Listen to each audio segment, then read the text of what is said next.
ಶುಭೋದಯಗಳು. ವೇದಿಕೆ ಮೇಲೆ ಆಸೀನರಾಗಿರುವಂತಹ ಬಾಗೇಪಲ್ಲಿ ತಾಲೂಕು ವಕೀಲರ ಸಂಘದ ಗೌರವಾನ್ವಿತ ಅಧ್ಯಕ್ಷರಾದ ನಂಜುಂಡಪ್ಪ ರವರೇ ಹಾಗೂ ವೇದಿಕೆಯ ಮೇಲೆ ಉಪಸ್ಥಿತರಿರುವಂತಹ ಎಲ್ಲ ಗಣ್ಯಮಾನ್ಯರೇ, 4 ಶಾಲೆಯ ಶಿಕ್ಷಕ ವರ್ಗದವರೇ, ಅಧಿಕಾರಿ ವರ್ಗದವರೇ, ಪೊಲೀಸ್ ಸಿಬ್ಬಂದಿಗಳೇ, ಪ್ರೀತಿಯ ವಿದ್ಯಾರ್ಥಿನಿಯರೇ, ಎಲ್ಲರಿಗೂ ಖುಷಿ ಆಗ್ತಿದೆಯಾ?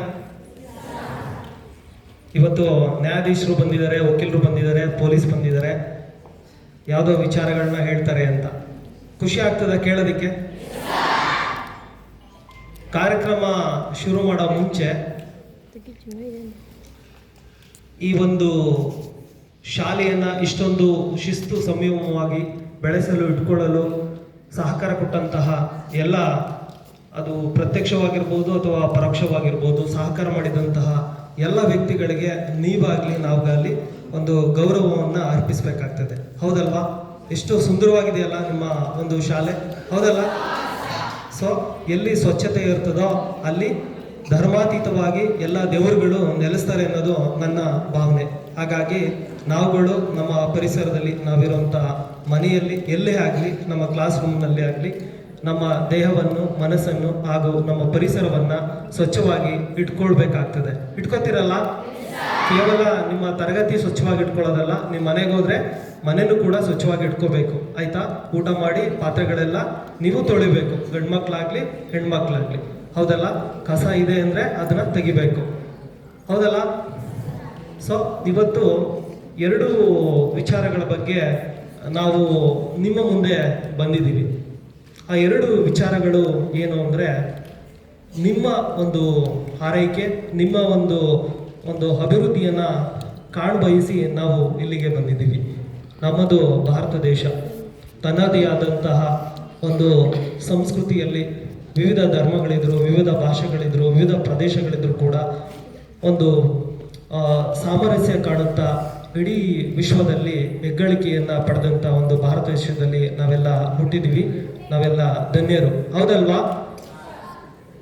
ಸೊ ಮಕ್ಕಳೇ, ಆ ಭಾರತ ದೇಶ ತುಂಬ ಸರಾಗವಾಗಿ ಬೆಳಿಬೇಕು ಅಂದರೆ ನೀವುಗಳು ಚೆನ್ನಾಗಿರಬೇಕು ಅಂದರೆ ಒಳ್ಳೆ ಬಟ್ಟೆ ಹಾಕೋಬೇಕು, ಒಳ್ಳೆ ಊಟ ಸಿಗಬೇಕು ಅಂತ ಅಲ್ಲ. ಎಲ್ಲ ಮಜಲುಗಳಲ್ಲಿ ದೈಹಿಕವಾಗಿ ಆಗಿರ್ಬೋದು, ಆರೋಗ್ಯಕರವಾಗಿ ಆಗಿರ್ಬೋದು, ನಿಮ್ಗಳಿಗೆ ಒಂದು ಗೌರವ, ರಕ್ಷಣೆ ಎಲ್ಲ ಸಿಗಬೇಕು. ಸೊ ಆ ಒಂದು ದಿಸೆಯಲ್ಲಿ ನಾವುಗಳು ಬಂದಿದ್ದೀವಿ. ಸೊ ಈಗ ನೀವೆಲ್ಲ ಮಕ್ಕಳಿದ್ದೀರಾ, ಮುಂದೇನೂ ಮಕ್ಕಳೇ ಇರ್ತೀರಾ. ನೀವು ಏನಾಗ್ತೀರಾ? ಪ್ರಜೆಗಳಾಗ್ತೀರಾ. ಸೊ ನಾವು ಕೂಡ ನಿಮ್ಮ ಥರ ಆ ಜಾಗದಲ್ಲಿ ಕೂತು ಇಲ್ಲಿಗೆ ಬಂದಿದ್ದೀವಿ. ಸೊ ಈಗ ನಾವು ನಿಮ್ಮ ಜೊತೆ ನಮ್ಮನ್ನು ಸೇರಿಸ್ಕೊಳ್ಳಿ, ಅಡ್ಮಿಷನ್ ಮಾಡ್ಕೊಳ್ಳಿ ಅಂದರೆ ನಿಮ್ಮ ಮುಖ್ಯ ಶಿಕ್ಷಕರು ಅಡ್ಮಿಷನ್ ಮಾಡಿಸ್ಕೋತಾರ ನಮ್ಗಳನ್ನ? ಯಾಕೆ ಮಾಡಿಸ್ಕೊಳ್ಳೋದಿಲ್ಲ? ನಾವು ದೊಡ್ಡವರಾಗ್ಬಿಟ್ಟಿದ್ದೀವಿ, ಹೌದಲ್ಲ?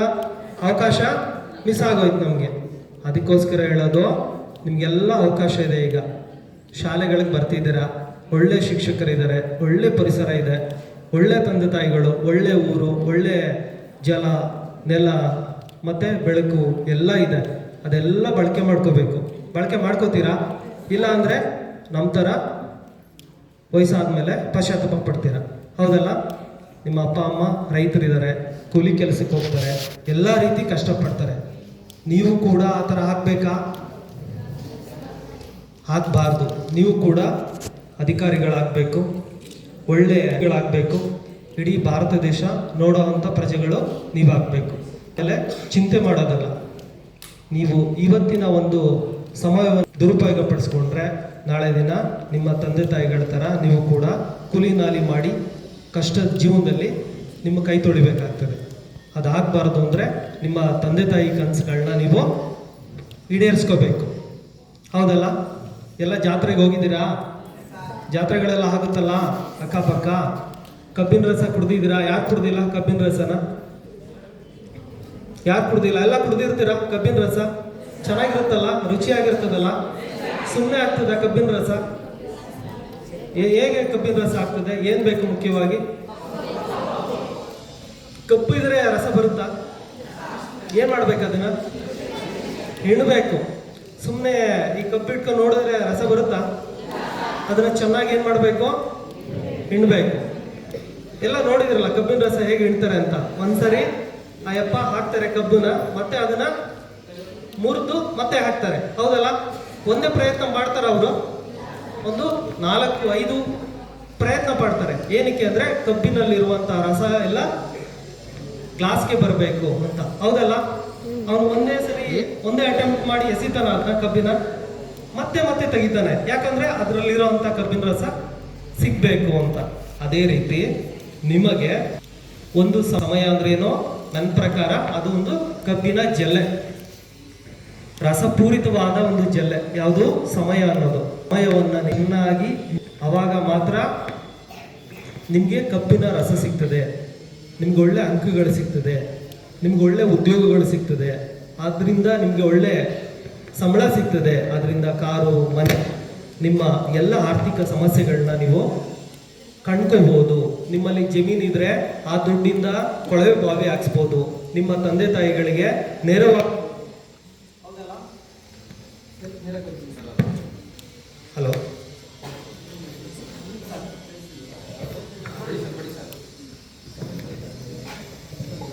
ಕೇಳಿಸಿದ್ಯಾ?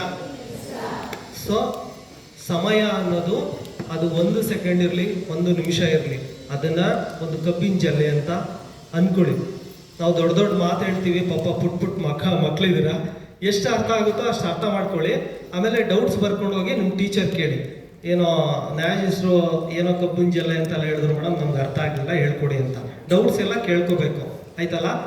ಸಮಯ ಅಂದ್ರೆ ಏನು ಅಂದ್ರೆ, ನೋಡಿ ಈಗ ಸಮಯ ಇದೆ, ನಾವೆಲ್ಲ ಬಂದಿದ್ದೀವಿ ಮಾತಾಡ್ಲಿಕ್ಕೆ. ಆ ಸಮಯನ ನಾವಾಗ್ಲಿ ನೀವಾಗ್ಲಿ ಸದುಪಯೋಗ ಪಡಿಸ್ಕೋಬೇಕು. ಏನೋ ಒಂದು ವಿಚಾರ ಹೇಳ್ತಿದ್ದಾರೆ, ತಿಳ್ಕೊಳ್ಳೋಣ ಅನ್ನೋದು ನಿಮಗೆ ಬೇಕು.